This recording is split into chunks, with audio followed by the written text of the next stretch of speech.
And away we go. Hi, everybody. My name is Mitchell. I'm Brett. And we are Real World Recovery, your non-stop manic podcast people. Yeah. I don't know where that came from. I mean, we kind of stop. I mean, yeah, when the cameras stop rolling, it's like straight to business. It's just about coming up with names for the podcast, and I regret that we don't record ourselves doing that every single time. We're going to do that this week.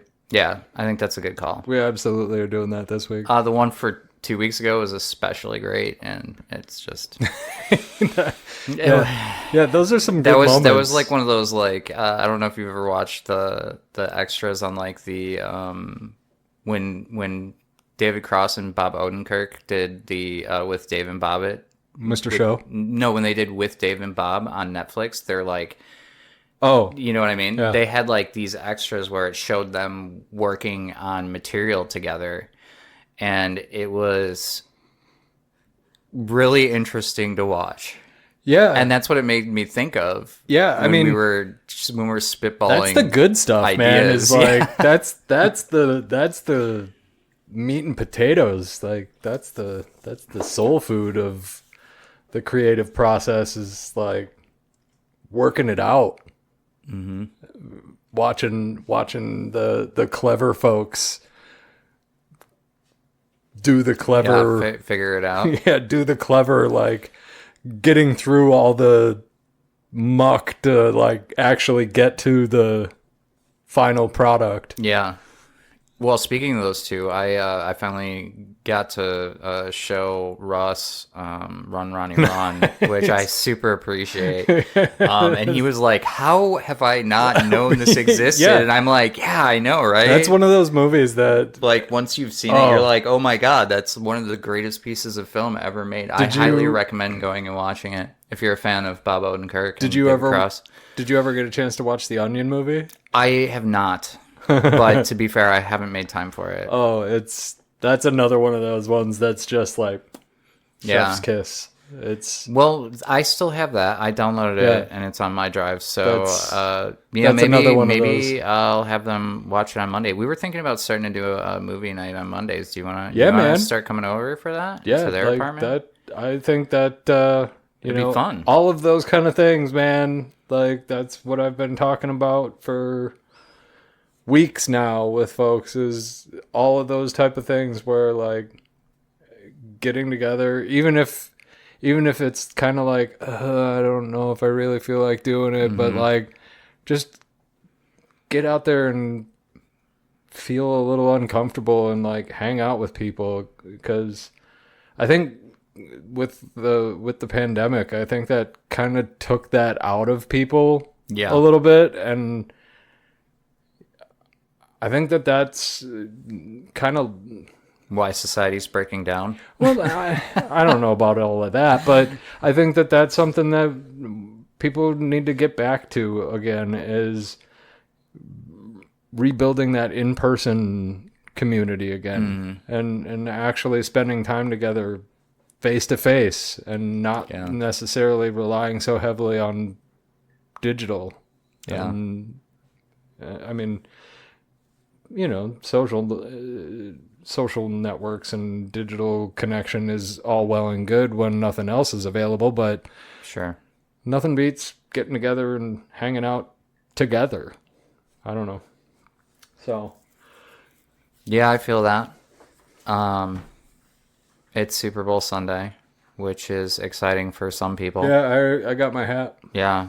I know, like, there's been so many people who are like, oh my God, Super Bowl party. And I'm like, oh my God, I don't care. Yeah. I'll bet you $20 I can tell you what the score of the game's going to be before it even starts. No, I'm not taking that bet, because you have some clever thing that you're going to say that can't be wrong. You're right. Yeah. So that's, yeah. It's going to be it's going to be 0-0. Before the game starts. Oh, he's done it again, folks. Look at him go. Yeah. Oh my gosh. That was always that. I deserve that. That's You guys feel free to use that if you're going to a Super Bowl party and both of the teams you inevitably hate. But there's somebody there that's really annoying and likes one of the teams and won't shut up about it. You get to be like, I'll bet you $20 I can tell you what the score of the game's going to be before it even starts. And they'll be so gung-ho about their team, they'll be like, all right, I'll take that bet. And you'll be like, well, before the game even starts, it's going to be 0-0. Give me your money. They aren't going to think it through like I did. Right. Yeah. And then you just became $20 richer off of somebody that... They're not going to pay you. Well... Maybe they will. I don't know. It depends on whether or not they're drinking. Well, I mean, hopefully our viewers aren't going to be surrounding themselves at a big party with a bunch of drunks. But at least make sure that annoying person has a bunch of friends that are going to watch them shake your hand and put the money on the table. And then, you know... Mm-hmm. For some reason, the last scene from Four Rooms just popped into my head, where the dude just chops off Bruce Willis. That entire first shot, who got his finger chopped off. But he was in that scene. Yeah, but that entire first shot, like it's like a 10 or 15 minute shot. It's all one shot. Yeah, it's one take. It's brilliant. Great. It was brilliant. Well, Quentin Tarantino, baby. Yeah, man. the room before that, did they misbehave? Room's on fire. There's Antonio like a Banderas dead hooker in the mattress. Like, what a great movie. He just walks in like, Tim Roth did they was just like misbehave? It's fantastic. Yep, that was a good movie. Yeah, I don't know how we got here, but here we are. You've seen a whole lot of movies for somebody that doesn't watch movies. Well, you know, there was a time in my life where I partook in cinema. Yeah. Well, you know, that was back here's when... the thing. I've seen some newer movies, but generally I like go see them in the theater with somebody because I like have nothing better to do. These are all back or when I genuinely want movies to hang out with were that good person. though. Yeah, I mean, that's fair. A lot of the movies now. I think there was I can't put my finger on exactly when it happened. I mean, probably when like a lot of the streaming services really became like the main form of media consumption, because there was a shift from I think in a lot movies of it, being like the big budget where everybody went to, where it went from being shot in the real world to where almost the entire movie is shot on a green screen. That's not even necessarily the big factor. The factor is that the main way that the story is consumed is binging now. Right. So like everybody wants to watch all 12 hours of the Lord of the Rings. Give me like 18 seasons that I can binge watch over, you know, a week. Sure. And instead of one really good movie. I feel that. Okay. Yeah, I mean, I can definitely see how that is. I mean, I also think that a lot of the movie market these days is oversaturated with like the superhero genre. And there's a lot of like, let's just, instead of like Fast and Furious is a really good example of it. The Fast and Furious makes a bunch of money, and it, you know, was almost a good movie, I guess. But then let's beat it to death and go all the way through. But 8 or 9. You know what I mean? There's no creativity to it. That's because they don't have to necessarily have a lot of like story and writing, and that's the whole idea is to make it cheaper. Is that they have to turn them out faster in the age of consumption. Because streaming services and the binge watching requires so much more content. Yeah, well, and it's late stage capitalism at its finest. I mean, it's produce just as much as possible for consumption at as cheap as possible. It's just the switch in the medium. The big screen got traded for the home screen. Like, that's it. Like, it became easier to get the content at home. TVs got cheaper, so people could have a bigger TV at home. Yeah, my brother just bought a 62-inch TV for $400.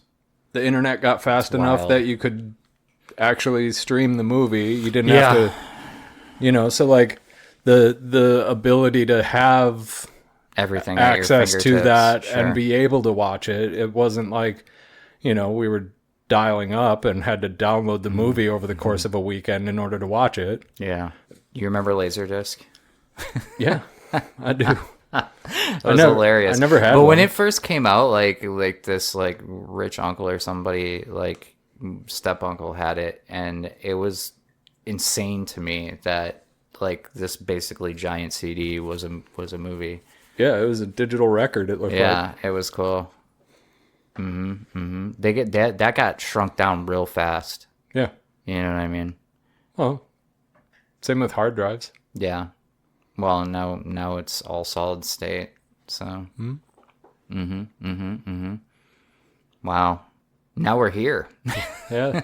Yeah. That was So what have we learned? Go see Run, Ronnie, Run. Four Rooms is a really good movie. yep. Fast and Furious sucks. And you know, The only message media has the, basically become message fast from food. Fast and the Furious is family. Yeah. Well, that's what's most important. Vin Diesel, baby. Yeah. I think he was better in Triple X. Oh yeah, that was a Yeah. movie he did, wasn't it? It was. Didn't he like do some God of War thing too? I don't know. I don't even know, man. What are we doing? I don't know. How was your week? Apparently this is like we're the new Siskel and Ebert now, apparently. Like I mean, that's okay. For decades old movies. Well, this gives you guys an opportunity to argue with us in the comments. Yeah. let's talk about movies that nobody cares about anymore. Yeah. The algorithm this week has suggested to me like these like Matrix like film theories and like you know, yeah, it's like, you know, fans being like, I think this is what they meant by this and this is the expansion. And I saw one where it was like this dude was talking about the twins from Matrix 2 and how they're actually like the fifth most powerful being in the Matrix. So it goes like Neo, the architect, and then the Merovingi, and then the Oracle are about the same, and then the twins are next because they can you know, become ethereal and then, you know, repair themselves and all this stuff. And it was really well thought out and well laid out.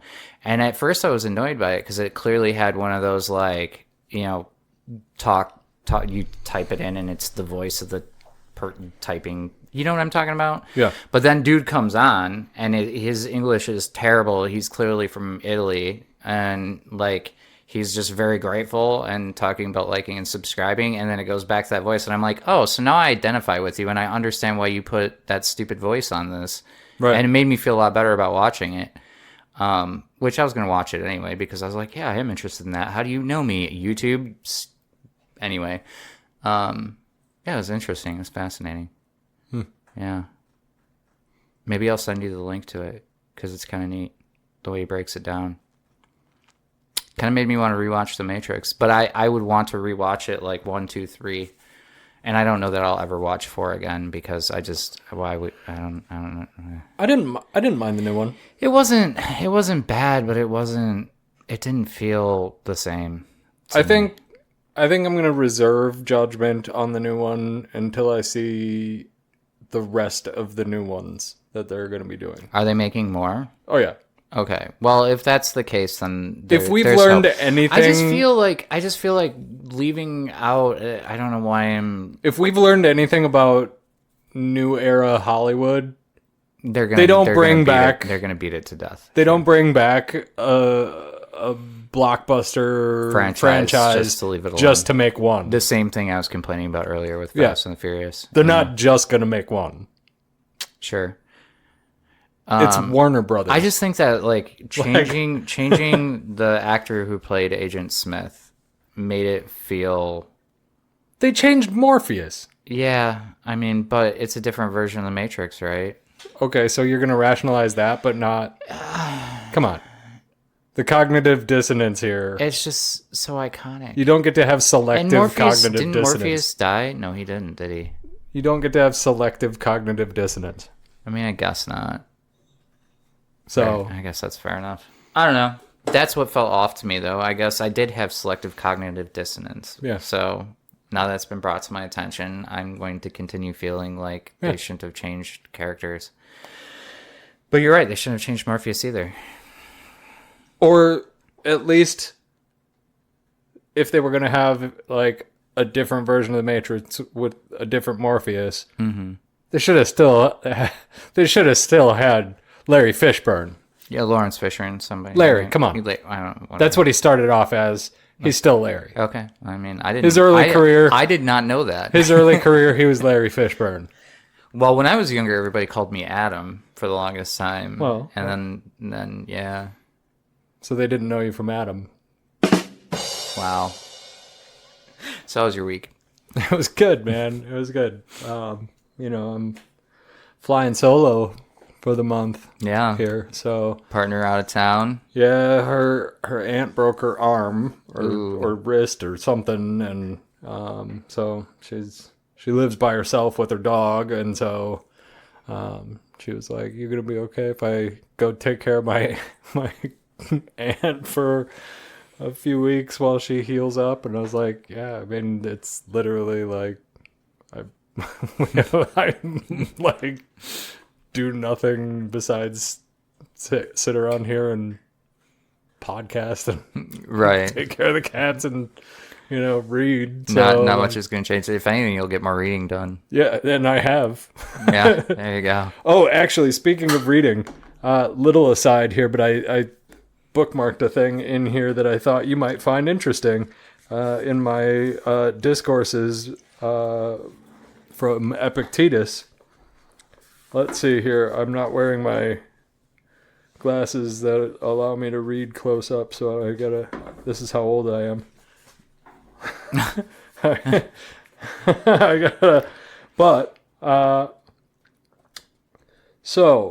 It says, we conclude by jumping ahead to the present, noting his surprising importance in the history of psychotherapy. Psychologist Albert Ellis One of my favorites. has acknowledged Epictetus as one of the chief inspirations behind the development of rational emotive behavioral therapy.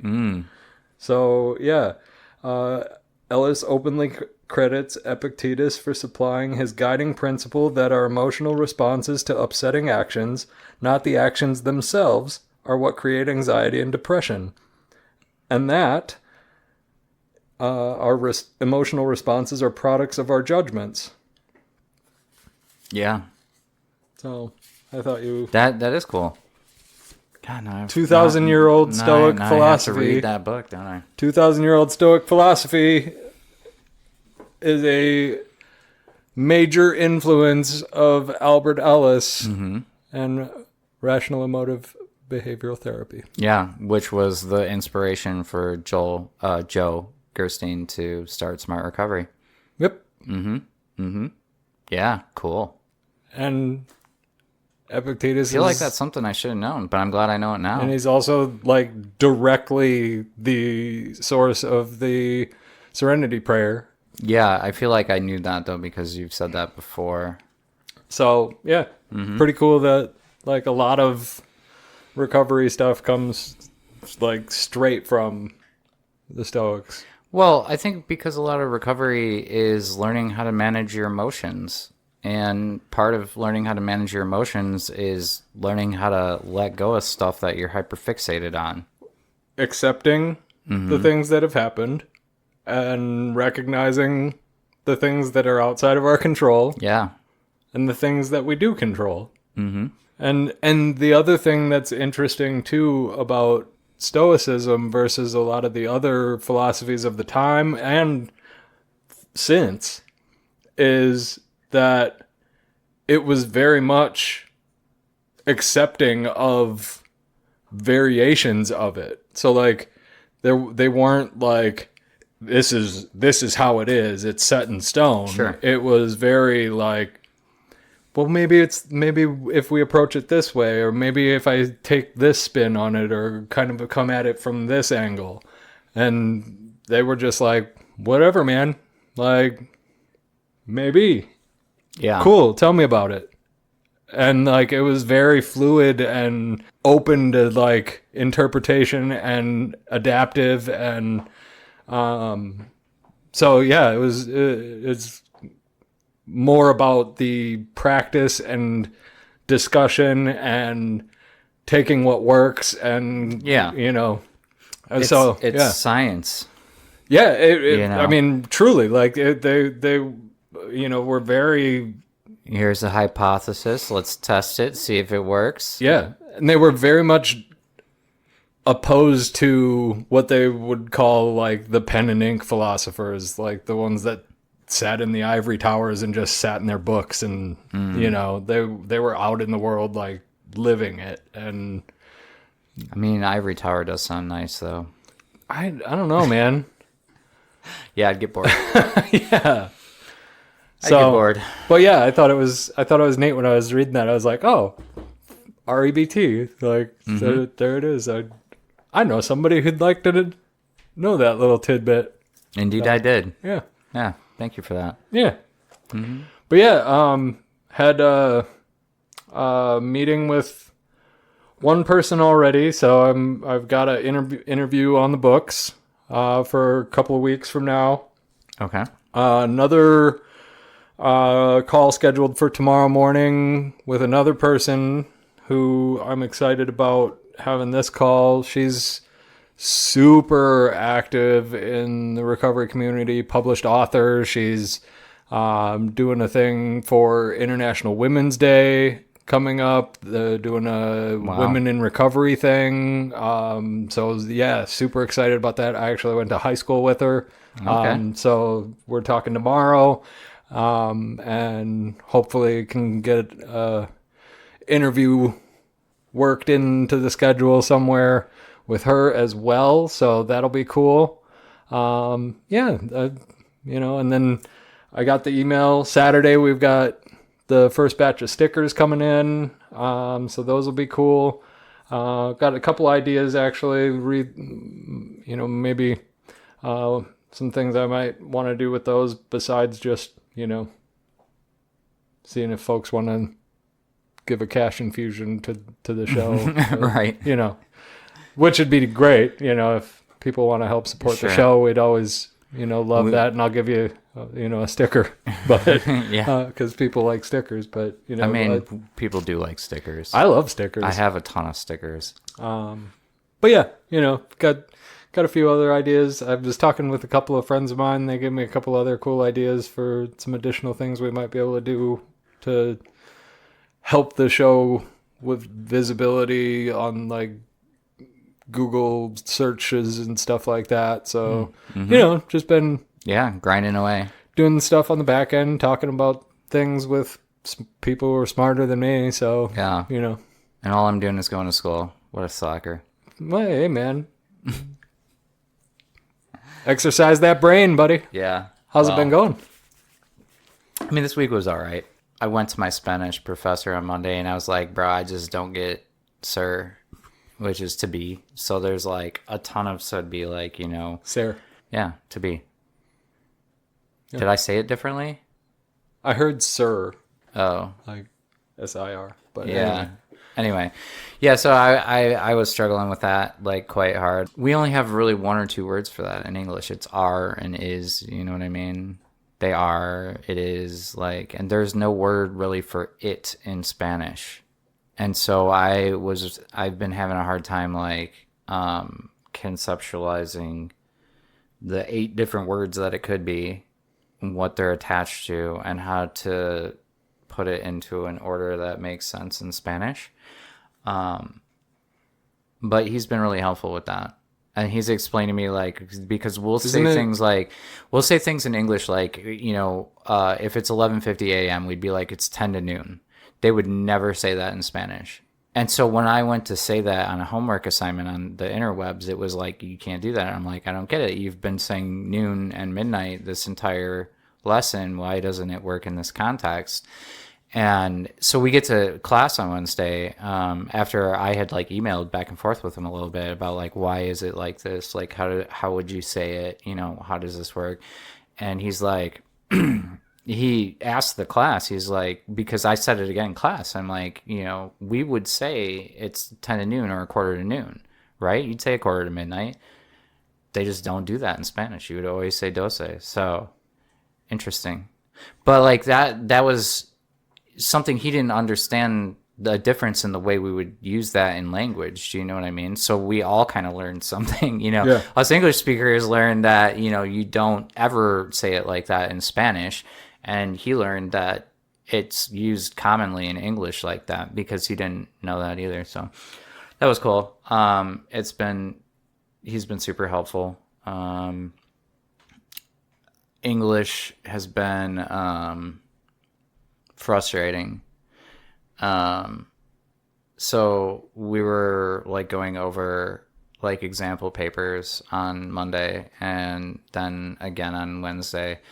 And I just was frustrated by the simplicity of it and the like clear lack of writing ability, both in the example and my classmates, which fine. You know what I mean? Not in my control. But I felt like, you know, at a 13th grade level, we should be writing with, I don't know, better descriptive words, better verbs, Yeah. stuff like that. And, you know, generally I'm just sitting there like, maybe I don't understand the assignment. Do you know what I mean? Because like I have 6 pages and what you have shown me as an example is a page and a half of basically drivel. Like am I supposed to write it for an 8th grader? Is that the point of this? Like, I don't know. Whose example? It was an example of some young woman from a year or so ago. Oh, like the teacher's showing. Yeah, and so like I being frustrated with the example, like I asked her flat out in class. I'm like, "Did this paper as you are presenting it to us get an A?" Right. And she's like, "Eventually." And I'm like, "No, not eventually. Like this paper as you have presented it to us, both the summary and the response, did it get an A?" And she's like, "Yes." And I'm like, "That's all I need to know." And so I'm like endlessly frustrated because like I don't know how to not be creative about it. And so I was mad, honestly. I'm like, what the fuck am I doing in this class for children? Like, I don't belong here. Like, what am I doing here? And like that whole teenage high school pent up rage came to the surface where I'm like, fuck this professor, fuck this class, fuck this paper. I don't care if I get a C on it. I'm not going to do it differently than I want to do it. Now,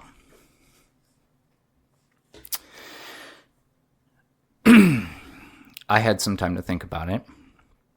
I submitted, she asked at the end of class yesterday for us all to send her what we have so far before we have to submit it by Monday morning. Because she said that, you know, most of my classmates were not giving each other good editing, which I concur. And honestly, I was like, no, she's the only person in the class I feel like is remotely a peer, so I do want her. But in my mind this whole time, I'm like, she's going to tell me all these things about the paper because it's not simple enough. Do you know what I mean? So I got in my head, I'm like, back to the, you know, her opinion, like, screw this class, la la la.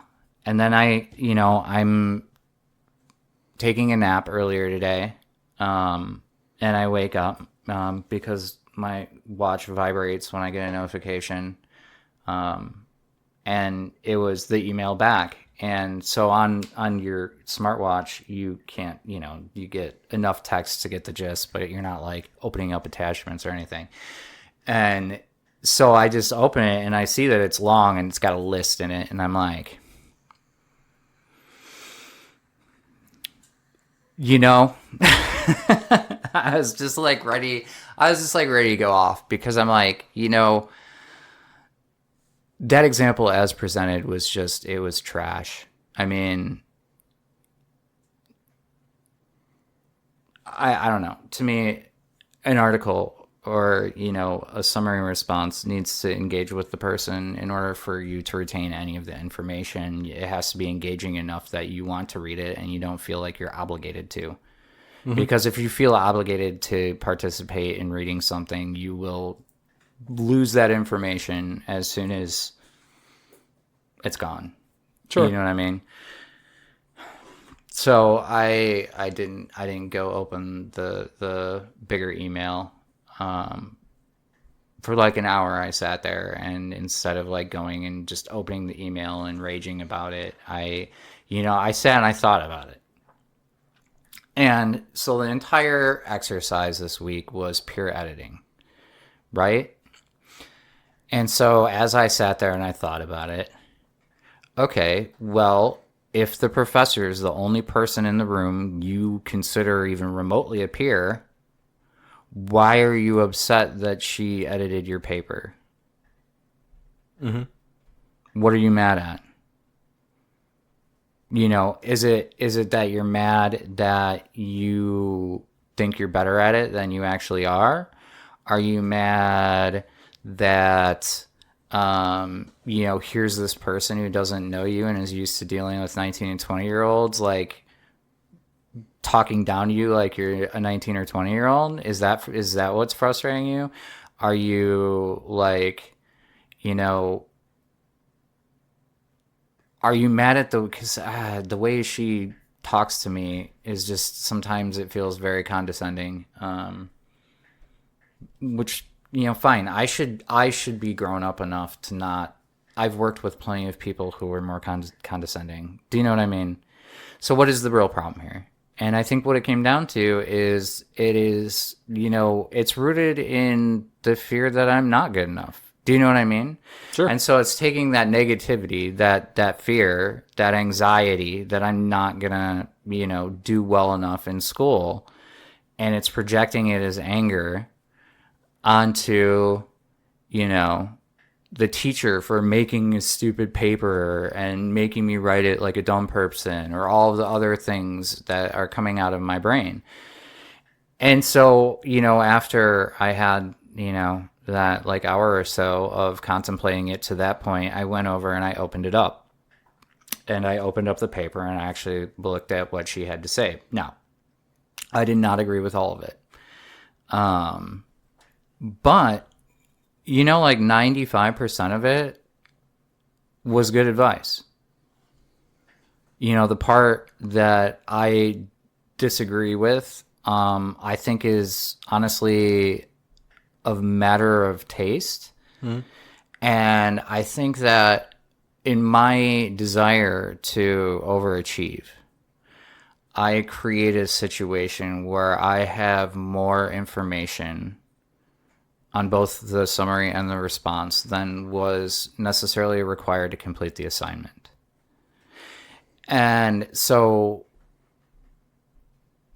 I disagree that it's too long, because it reads really easy and it goes quick. And it's just, I don't know how to get rid of 2 pages without making it drivel. And she didn't say get rid of 2 pages. She said her instructions were, things about like personalizing the things in the summary where they belong in the response. Like a lot of, not grammar errors. Well, yeah, because I'm used to the way we used to do titles, which you used to do titles with quotation marks. Do you know what I mean? And now it's got to be in italics. Whoops. So that's like half of the editing right there. A missing author. I tried to add emotionality to it, where I'm like describing what she looked like when she was responding. I was describing like how it appeared she felt. Do you know what I mean? And she doesn't want that. I feel like it makes for a better and interesting read, but there was some spots where, like it was, if the idea is just to have a summary, it was unnecessary. She's correct. Where I have a run-on sentence, she's correct. Where I should have had a semicolon instead of a period, she's absolutely correct. It's, I don't know that I'm going to kill any of the length, but I can reword it in a fashion where I'm sure I can get a B. I mean, she opened it with, you have the basis of a really good summary and response, but there are things you need to do to improve it. And, unlike many of our communications in the past 2 weeks, this one did not come off as condescending or snarky, where many have in the past. Yeah,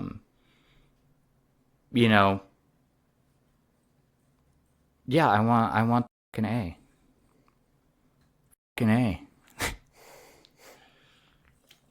So, I had to bring myself back down to the spot where it's like, it is her job to teach me how to write how they want to see it. And if I want to write creatively, then I need to take a creative writing class. Mm-hmm. And that, my desire for it to not be boring does not trump what the assignment is. Yep. As frustrating as that is.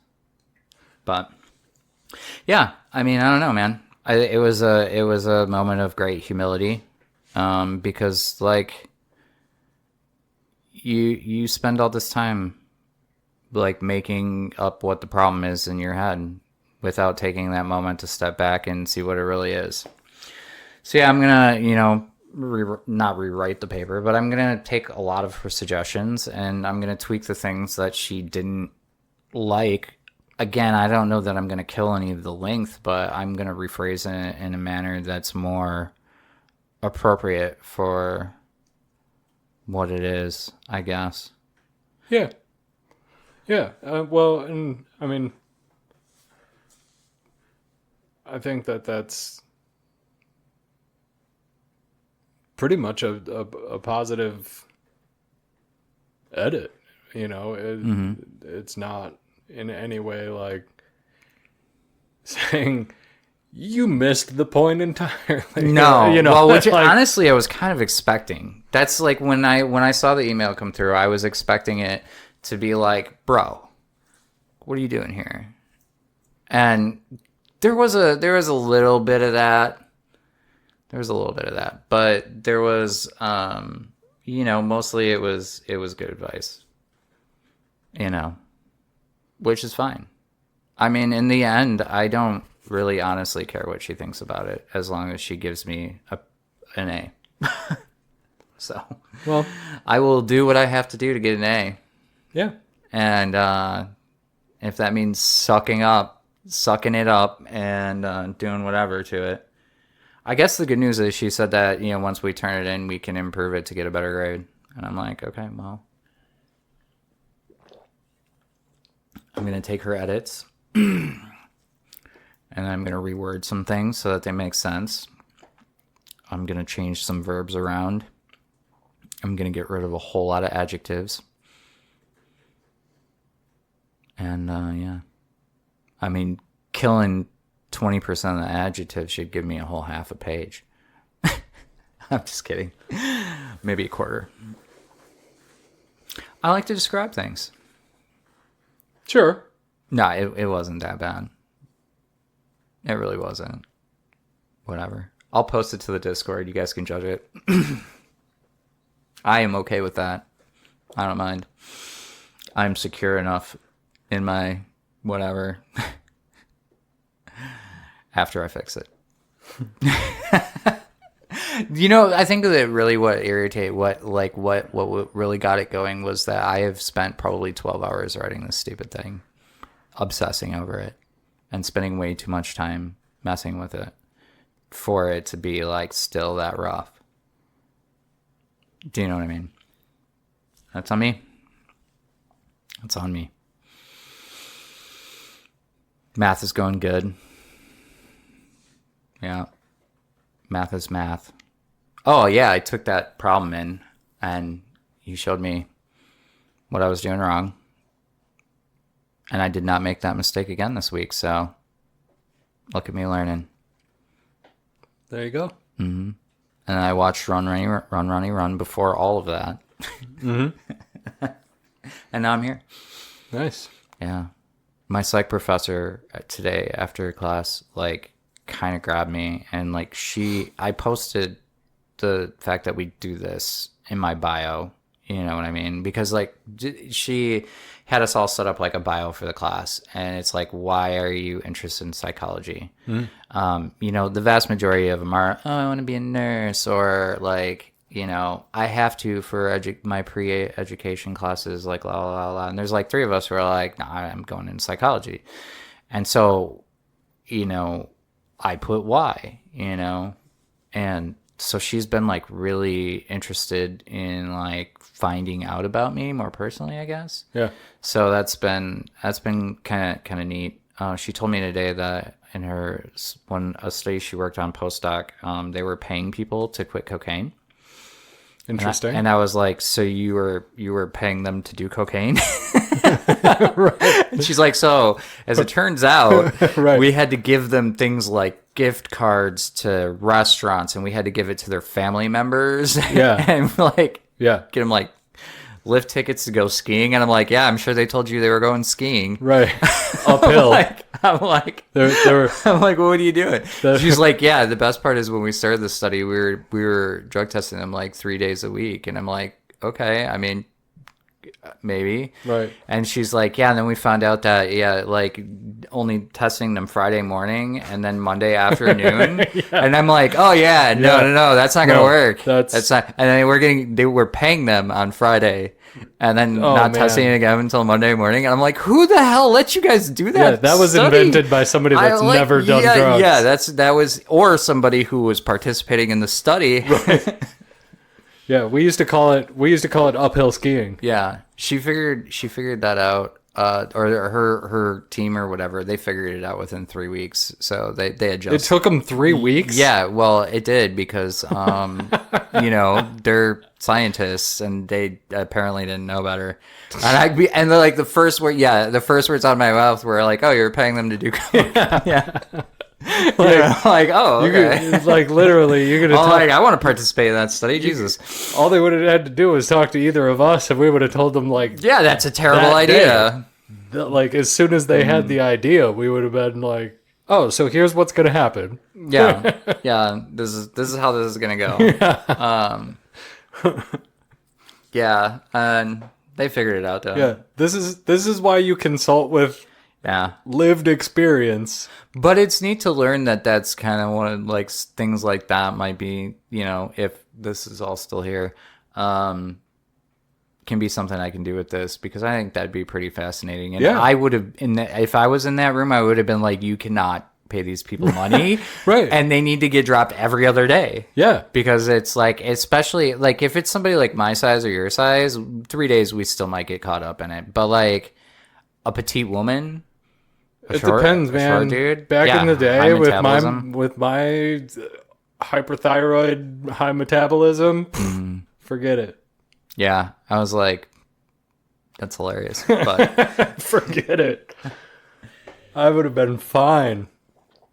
Yeah, I'm assuming that the statute of limitations is up on this, but you know, never write down your crimes, Brett.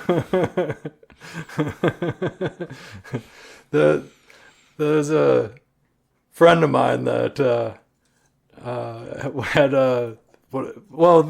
it's old enough that this was back in the day when they had one of those breathalyzers in the house. Yeah, I had one of those a long time ago. Yeah, sure. So like this, I'm like that's how long ago this was. But they had one of those in the house. The React tether. Yeah, whatever. Mm-hmm. But like, so they had the bracelet, and they were, and so like it's called React. Every so often, like they'd have to, you know, it would go.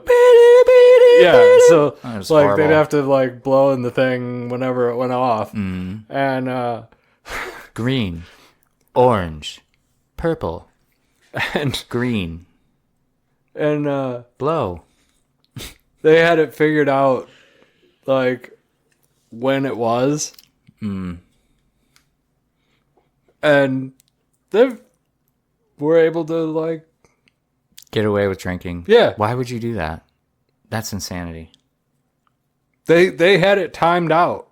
They were like, so if I get a 6-pack... That's some real alcohol. I was like, what are you doing? I'm like you're literally on house arrest. Yeah. You have for the thing that you're... Yeah. I'm like, Yeah. oh my God. A long time ago in a galaxy far, far away, I got in trouble for, a very epic DUI. And a friend of mine got busted with a bunch of weed, right? And so we're both on tether at the same time. And he's got REAC. He has to blow like every whatever it was. Yeah. And I did not. But I got dropped every single Wednesday. Yeah. So he was sitting at home smoking weed. And I'm sitting at home drinking beer. And we're like just laughing about how weird and up that is. And like, whose idea was this? Like, what's going on here?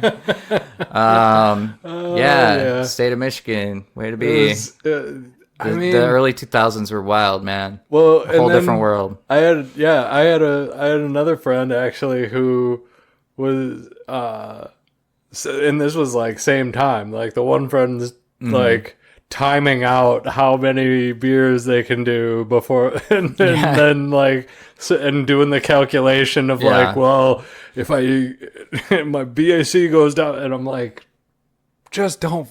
Yeah. No like, doubt. And then I had another friend who had to drop every so often, so she was just like, well, I'll just take acid. Yeah. Like, what are you doing? I did it. I was, yeah. I feel that. Oh man, the bad decisions on top of bad decisions, and I'm in no way better than like, no, I know. Like, but like, cause I'm sitting there like, sucks to be you guys, because I'm like, I still got the keys to my car. No, I didn't. No, that was not. No, that was long gone. I was making other bad decisions, but didn't have Johnny Law. Yeah, following my every move. Yeah, I would have been in a lot less trouble with the law if I didn't, just get straight unruly with the police as soon as they showed up. Oh yeah, just non-compliant and but alcohol, man, it'll do that to you. The one good one-liner that I had, I wasn't even the one getting pulled over. I was a passenger. Yeah, I was even more belligerent. If I was a passenger. I was a passenger during a DUI stop, and I told the arresting officer that was arresting my girlfriend at the time. And he was even being nice to me. He was going to offer to give me a ride home. Yeah, until I told him to say hello to his wife and my kids. Oh no, so, Brett. Yeah, so that made you walk a long ass way, didn't it? At 4:30 in the morning, before Uber existed too. On a cold February morning. Did you at least have cell phones yet, or no? Oh God, no! Man. I walked to a 24-hour grocery store and brutal. Yeah. But I laughed the whole way there. Oh man, I was very proud of myself. Oh God. There was there was an entire brawl in the streets of Grand Rapids outside of a club one night, and I and my ex-wife were not even in the club. And I ended up getting arrested and spent the night in jail because I wanted to talk shit to the police when they showed up. Yeah. And I was just a bystander on the street. Right. And it's one of my many disturbing the peace tickets because when you are unruly, they charge you with disturbing the peace, or they drop it to that or whatever. Right. You know what I mean? Right. It's one of those leverage tickets. I think I have 15 convictions. Yeah, it's one of those leverage Something tickets like that. they give you to be able to say, well, Yeah, I mean, we did our job. You spent the night in jail. yep. Maybe that will teach you. Just just stupid stuff, man. Just stupid stuff. Now we're here. Yeah. See how easy it is, guys, to just take the whole thing off the rails. It is, but I enjoy this format. But you know what? Like, it goes back to the ability to look back on it, and like, I've got to laugh at myself about it at this point. Yeah, because like, full circle to last week's podcast, guys. If you haven't checked it out, if I sat here and just beat myself up about all of the stupid shit, I mean, we may as well still be drinking. Like, it doesn't do any good to be like, oh my god, so stupid. Like, what good's that doing me? It'd be a funny Halloween costume. Like, I gotta own it. Yeah, I gotta say, like, yeah, that was dumb. I was there, man. That was absolutely stupid. If there's like 9-step that needs to happen, do that shit. Sure. Like, if I gotta go make some amends, handle that. Otherwise, I can laugh about it at this point and be like, that was fucking dumb. Holy crap. Right. Like, what was going on? Well, I mean, the thing about it is so many of us, like, in recovery, our age, is like, well, at any age really, we all kind of have that story of like, can you believe that I'm still here after all of that dumb ass stuff? Yeah. You know? These aren't even, these are just like tip of the iceberg. Like, someday I'm sure we'll get into the like really. You did get a haircut. I did. Yeah. A lot of them. I see that. I was wondering earlier today. Yeah. When is that hat new as well? Yep. Yeah, I was thinking the hat was It new. is. But those shoes aren't. They are. They are. Okay, Yeah. so they are new. Yeah. Yeah. Brett's wearing matching hat and shoes, and I was like, bro, baller. Yeah. He's pulling off the Mitchell look. He's coming around. No, I wanted to get a new pair of my Adidas because the other pair I've got are starting to get a little. The sole separation, or No, just the inside is getting a little getting flatty. uncomfortable. Sure. And these new ones, especially this the particular cloud foaming. Yeah. Oh, it's so good. Yeah. The Adidas cloud foam. Yeah. I can't remember what Puma calls it, but also very good. Fun fact: Puma and Adidas were founded by brothers who were mad at each other. That is a fun fact. Yeah. That is a fun fact. Yeah, direct competing brothers, kind of like Aldi and Aldi. Adi Das something. His first name was Adi. I don't know. Adi. No, it was. Is that really? True story. Yeah. His last name. His last name started with DAS. Everywhere else in the world, they pronounce it Nike and Adidas. Yeah, because his first name was Adi. And the last name started with DAS. I forget the full last name, but yeah. Well, it's German, so Das is that, and it could be anything from there. I don't remember the full last name, but yeah. Anyway, but yeah, I found these at one of the stores, and they had it mispriced. That's why I bought it. They had it mismarked. How much you pick them up for? $50. It's not bad. Yeah, they were supposed to be 80. And they rang it up. Even at 80, it's not bad. They rang it up, and they were like, "Is this going to be 80?" I was like, "No. You." Yeah, I wouldn't have bought it if it was $80. So I mean, like, I own a lot of shoes, but low-key, I'm on the DSW like sale rack, and if I see a pair that I like, I will like go back in there every week until it drops another 10%. Yeah. You know what I mean? And Yeah, then that's where I got them. I'll get them. Yeah. It's DSW. Yeah, that clearance rack, man. Sometimes it's good, and sometimes it's like, man, why does this shoe have to be size 14? Yeah. Why do you even have size 14 shoes? The only reason I know about that store is because Cassidy told me about it. Oh, well. She was like, "Oh, you should check out that store." Yeah, Because I told her designer shoe warehouse. Yeah, I told her I was like, I kind of want to get another pair of shoes. Mm-hmm. And you didn't come to your shoe guy? I'm just kidding.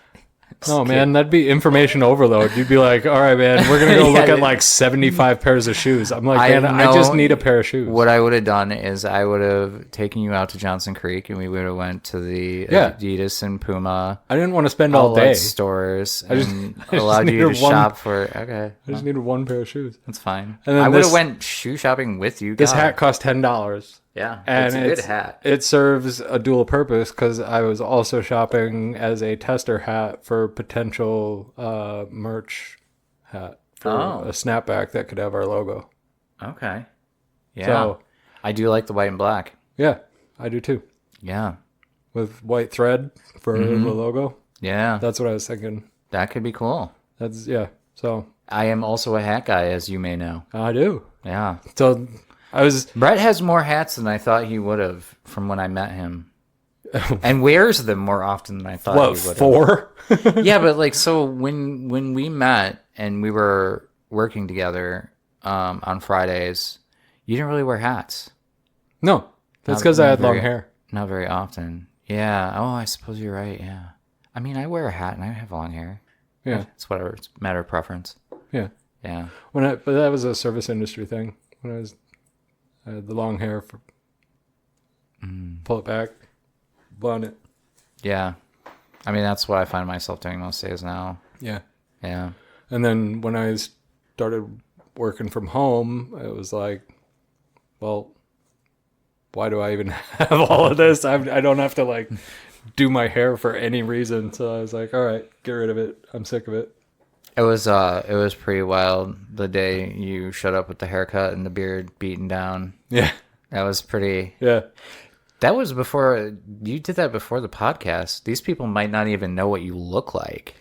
Only people that knew me back then. Man. And there's still people that I run into that are like, yeah, right. What? Who are you? You cut your hair. Yeah. Well, and you had that beard like that all the way back to like your Rasta days, right? Oh yeah. Yeah. Yeah. Wild. That was forever ago, man. I had dreads done to my waist at one point. Yeah, I couldn't do the dreads. They lasted like 6 months, and I shaved my head. I didn't even mean to get dreads. I just was too lazy to take out small braids. Oh, you had shit locks. Yeah, pretty much. Well, and because I was like a candy raver at the time, they were all dyed different colors. Mine were very clean and very intentional. Yeah, mine were LSD. Yeah. Yeah, and la la. Yeah. Yep. Fun. Well, I'm glad that I learned something this week. Do you think I thought that through and was mature about the conclusion I came to it? Yeah, I do. Thank you. Mm-hmm. That's all I really wanted.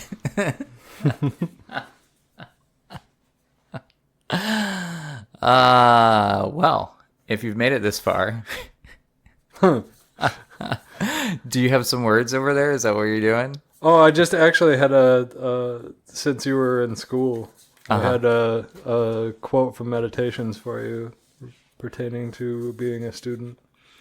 Meditations 12:9. Student. The student as boxer, not fencer. The fencer's weapon is picked up and put down again. The boxer's is part of him. All he has to do is clench his fist.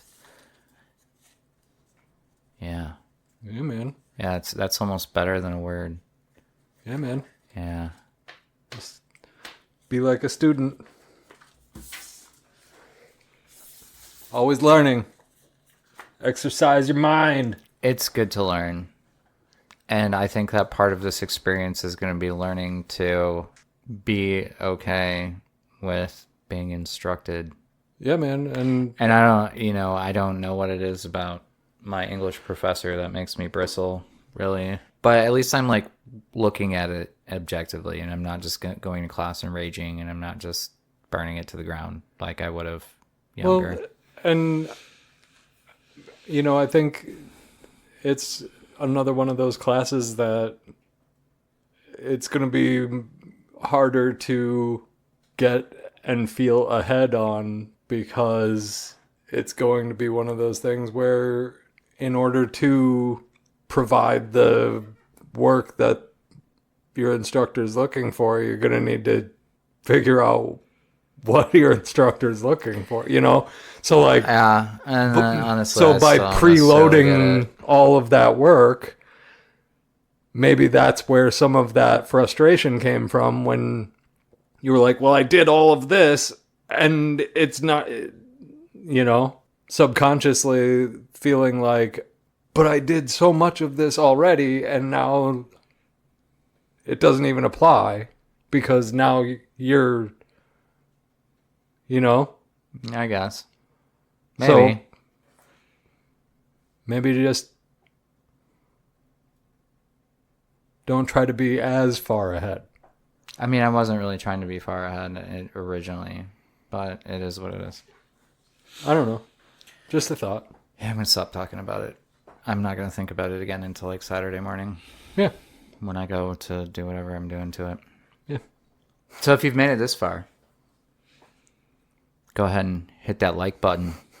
Subscribe if you have not already.